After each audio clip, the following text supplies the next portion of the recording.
അഭിവന്യരായ പിതാക്കന്മാരെ, ബഹുമാനരായ പ്രവാചകന്മാരെ, ശ്രേഷ്ഠ വൈദികരെ, ബഹുമാനരായ കന്യാസ്ത്രീകളെ, പ്രിയ സഹോദരി സഹോദരന്മാരെ, കേരളത്തിൽ അഭിവന്യനായ ക്രിസ്തോസ് തിരുമേനി, വലിയ തിരുമേനി പ്രസംഗിക്കുന്ന പല സദസ്സുകളിലും ഞാൻ പോയിട്ടുണ്ട്. തിരുമേനിയുടെ പ്രസംഗം കഴിഞ്ഞാൽ ഉടനെ തന്നെ സദസ്സിൽ മിക്കവരും എഴുന്നേറ്റ് പോവുകയാണ് പതിവ്.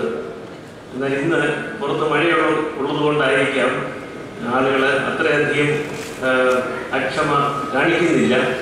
കാരണം നിങ്ങൾക്ക് എല്ലാവർക്കും അറിയാം, തിരുമേനിയുടെ പ്രസംഗത്തിന് വേണ്ടിയാണ് പല ആളുകളും ബഹുദൂരം സഞ്ചരിച്ച് സമ്മേളനങ്ങളിൽ സഞ്ചരിക്കുന്നത്. ആ കൂട്ടത്തിൽപ്പെട്ട ഒരാളാണ് തിരുമേനി. കോട്ടയം പ്രദേശത്ത് എവിടെയെങ്കിലും തിരുവല്ല കോഴഞ്ചേരി ഭാഗം വരെ ഞാൻ സഞ്ചരിച്ചിട്ടുണ്ട് തിരുമേനിയുടെ പ്രസംഗം കേൾക്കാനായിട്ട്. തിരുമേനി അദ്ദേഹത്തിൻ്റെ പല ബുദ്ധിമുട്ടുകളും അവഗണിച്ച് ഈ അവസരത്തിൽ ഇവിടെ വന്നതിന് ഞങ്ങൾക്ക് എല്ലാവർക്കും വളരെ നന്ദിയുണ്ട്. എൻ്റെ വ്യക്തിപരമായ സന്തോഷവും തിരുമേനിയെ ഞാൻ അറിയിക്കുന്നു.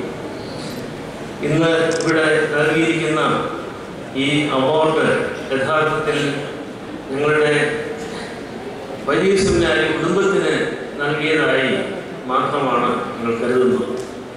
കാരണം എക്യുമെനിസത്തെക്കുറിച്ച് ഞങ്ങൾ കേട്ടതും മനസ്സിലാക്കിയതും ഒക്കെ വലിയ സെമിനാരിയിൽ വെച്ചാണ്.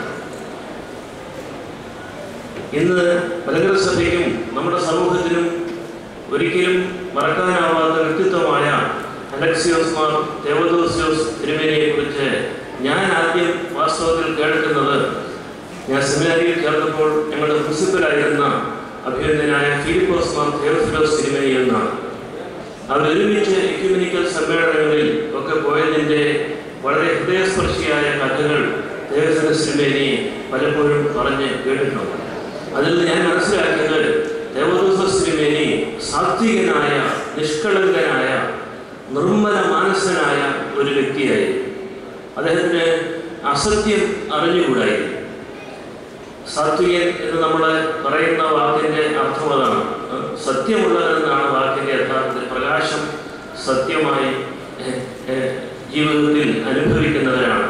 അങ്ങനെയുള്ള ഒരു സാത്വികത, ഒരു നൈർമല്യം, ഒരു കളങ്കരാഹിത്യമുള്ള വ്യക്തി അഭിനന്ദനായ അലക്സിയോസ് മാർ തെയോദോസിയോസ് തിരുമേനിയുടെ നാമത്തിൽ നൽകുന്ന ഈ അവാർഡ് നമുക്ക് എല്ലാവർക്കും സന്തോഷമുളവാക്കുന്ന ഒരു സംഗതിയാണ്. വളരെ വിനയത്തോടുകൂടി ഞാനത് സ്വീകരിക്കുകയും ചെയ്യുന്നു. അതുപോലെ തന്നെ ഗഥനി ആശ്രമവുമായിട്ട് ബന്ധപ്പെട്ട ഞങ്ങളുടെ ഓർമ്മകൾ മധുരതരങ്ങളാണ്.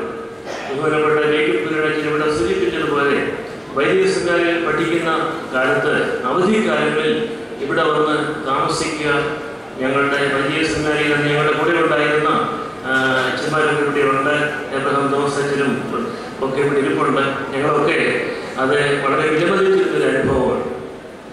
കൗമാരം കഴിഞ്ഞ് യൗവനത്തിലേക്ക് പ്രവേശിക്കുന്ന ആ സമയത്ത് ആധ്യാത്മികതയെക്കുറിച്ചും ഈ പ്രകൃതിയെക്കുറിച്ചും ദൈവത്തിൻ്റെ മഹനീയമായ സൃഷ്ടിയെക്കുറിച്ചും ഒക്കെയുള്ള പുതിയ പുതിയ ആശയങ്ങൾ സ്വീകരിക്കുവാൻ മനസ്സ് ഗംഭീരുന്ന കാലത്താണ് ഗഥനി ആശ്രമത്തിൽ വരുന്നത്.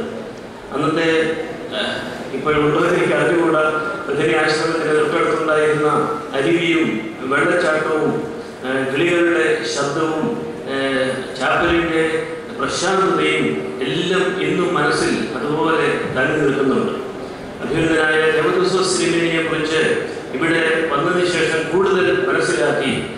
അത് വാസ്തവത്തിൽ ഇന്ന് നാം ഓർക്കുന്ന അഭിനന്ദനായ അത്താനാസിയോസ് തിരുമേനിയുടെ ജീവിതത്തിലൂടെയാണ് ആ സ്നേഹത്തിൻ്റെ ഊഷ്മളഭാവം ഞങ്ങൾക്ക് പലർക്കും കിട്ടിക്കൊണ്ടിരുന്നത്. അദ്ദേഹം എത്രമാത്രം ആർദ്ര ഹൃദയത്തോടുകൂടി, സ്നേഹവാത്സല്യങ്ങളോടുകൂടി ഞങ്ങളെ ഇവിടെ സ്വീകരിച്ചു എന്ന് വളരെ സന്തോഷത്തോടെ ഞങ്ങൾ ഓർക്കുന്നു. നമ്മുടെ ഇപ്പോഴത്തെ അഭിനന്ദനായ തെയോദോസിയോസ് തിരുമേനി അന്ന് ഞങ്ങളിവിടെ വലിയ സെമിനാരി വിദ്യാർത്ഥികളായിട്ട് വരുന്ന സമയത്ത് അദ്ദേഹം സ്കൂൾ വിദ്യാർത്ഥിയായിട്ട് അദ്ദേഹത്തിൻ്റെ കൂട്ടുകാരോടൊപ്പം ഇവിടെ ഇടയ്ക്ക് താമസിക്കാൻ വരുമായിരുന്നു. അവരെ ഞങ്ങൾ കാണുന്നത് മാവിൻ്റെ ചുവട്ടിൽ, വേനൽക്കാലമാണ്, ഒരു മാങ്ങ വീഴുന്നത് നോക്കി ഓടി നടക്കുകയും അത് തട്ടിപ്പറിക്കുകയും അതിനെ വേണ്ടി പിടിക്കുകയും ചെയ്യുന്ന കുസൃതിക്കാരായ കുഞ്ഞുങ്ങളായിട്ടാണ് ഞങ്ങൾ കണ്ടുകൊണ്ടിരുന്നത്.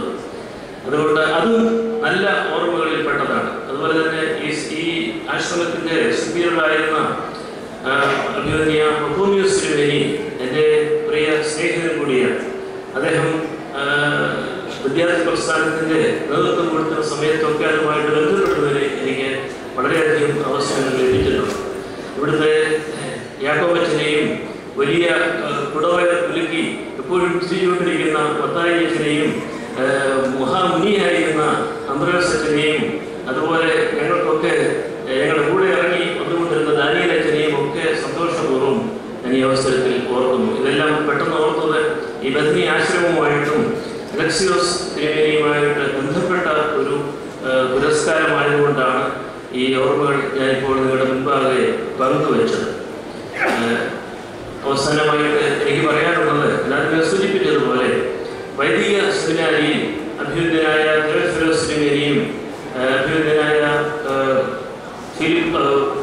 പൗലോസ് മാർ ഗ്രിഗോറിയോസ് തിരുമേനിയും അഭ്യുന്നതനായ ഒസ്താത്യോസ് തിരുമേനിയും ഒക്കെയാണ് ഞങ്ങളെ ഈ എക്യുമെനിസം എന്താണ്, അതിൻ്റെ അർത്ഥം എന്താണെന്ന് പഠിപ്പിച്ചത്. എക്യുമെനി എന്നുള്ള വാക്കിനർത്ഥം ദൈവത്തിൻ്റെ മനുഷ്യാധിവാസമുള്ള ലോകം എന്നാണ്, ഹോൾ ഇൻഹാബിറ്റഡ് വേൾഡ് ആണ് എന്ന് ആദ്യമേ പറഞ്ഞു തന്നത് വലിയൊരു വെളിപാടായി. അതുകൊണ്ട് നമ്മുടെ സങ്കുചിതമായ ചിന്തകൾക്ക് ഉപരിയായിട്ട് എല്ലാ മനുഷ്യരെയും സകല ജീവജാലങ്ങളെയും കണക്കിലെടുക്കുന്ന ഒരു എക്യുമെനിസത്തെ കുറിച്ചാണ് യഥാർത്ഥത്തിൽ പിതാക്കന്മാരൊക്കെ ആത്യന്തികമായിട്ട് പഠിപ്പിച്ചുകൊണ്ടിരുന്നത്. അതെല്ലാം ഓർത്തുകൊണ്ട് ഇവിടെ ഇന്ന് നൽകിയ ഈ ഉപഹാരം ഒരു കാഷ് അവാർഡ് കൂടിയാണ്. ആ പണം വൈദിക സെമിനാരിയിൽ എക്യുമെനിസത്തിൻ്റെ പൈനിയറായിട്ട് മലങ്കര സഭ എന്നും അനുസ്മരിക്കേണ്ട അലക്സിയോസ് മാർ ദേവദോസോസ് തിരുമേനിയുടെ നാമത്തിൽ ഒരു സ്കോളർഷിപ്പ് വൈദിക വിദ്യാർത്ഥികൾക്ക് നൽകുന്നതിന് വേണ്ടി സന്തോഷപൂർവ്വം അത് സെമിനാരിയിൽ ഏൽപ്പിക്കുന്നതാണ്. ഇത് നിങ്ങളുടെ എല്ലാവരുടെയും അനുഗ്രഹത്തോടും കൂടി നൽകിയ ബഥനി ആശ്രമ ചുമതലക്കാരെയും ഇവിടെ വന്ന് ഇതിൽ എന്നെ അഭിനന്ദിക്കുകയും സന്തോഷം പ്രകടിപ്പിക്കുകയും ചെയ്ത എല്ലാവരോടുമുള്ള ഹൃദയം നിറഞ്ഞ നന്ദി രേഖപ്പെടുത്തിക്കൊണ്ടും എൻ്റെ വലിയ വാക്കുകൾ